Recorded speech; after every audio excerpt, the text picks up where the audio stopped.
How's it going, everyone? As you might have seen from my previous videos, I did pick myself up something on Black Friday. That was the dagger. Now the dagger was or is optic cut, and I just needed an optic for it. I couldn't think of what I really wanted to get, or couldn't decide, I should say, on which optic to go with. I didn't like the regular 507 because it's got that ugly curved top, and the solar one's even worse. Some of the other Holosun optics I just don't like the look of. The ones that I kind of did weren't the same footprint. And the Trijicon RMR, I already have a few, and quite honestly, I just didn't want to spend $500 on a gun that was $300 or $289. Didn't really make sense, but I did want to try something new. So guess what I got? Don't worry, I'm going to tell you. I picked up the Holosun 507 Comp. Much larger window. I couldn't find one to actually look at, and the other day I went to a local shop. Lo and behold, they happen to have it. So this is the 507 Comp. Yes, it's more than the gun, but I don't care. I'm probably gonna use it on another gun anyway at some point. So I'm thinking of it as just an optic for multiple guns. This thing is massive. As you can see, it's mounted on here.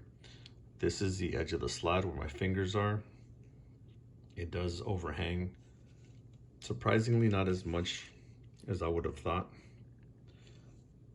It's just the optic being so tall that makes it look as if it's one big cube, but it really isn't. But it is big relative to other red dots. This is probably pretty close to the size of my Delta Point Pro.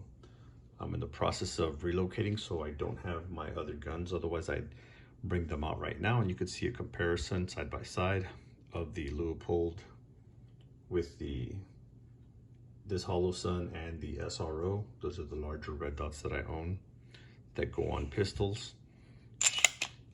So far, I have yet to shoot this gun. I do plan on going tomorrow to the range to try out the optic, as well as to test out the gun. I'm liking the trigger on it. With the optic, I think it's just more incentive for me to go. It does co-witness, which is one of the things I was concerned about. I wasn't sure.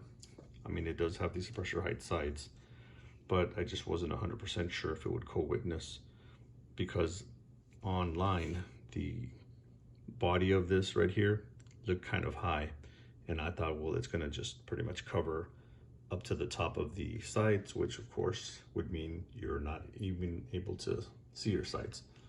But it actually does. The notch right here is almost flush with the optic. So when you actually aim, they do go right above the optic itself. You don't see it, and you're able to co-witness.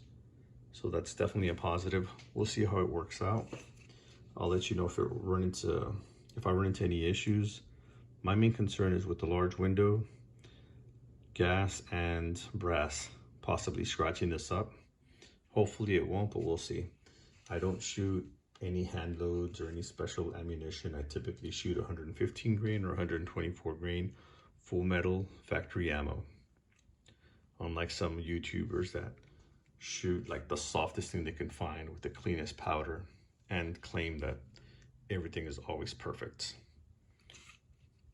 So once I get that tested, if I like the way it runs, I'll probably keep this and probably add a mag extension and possibly change this out.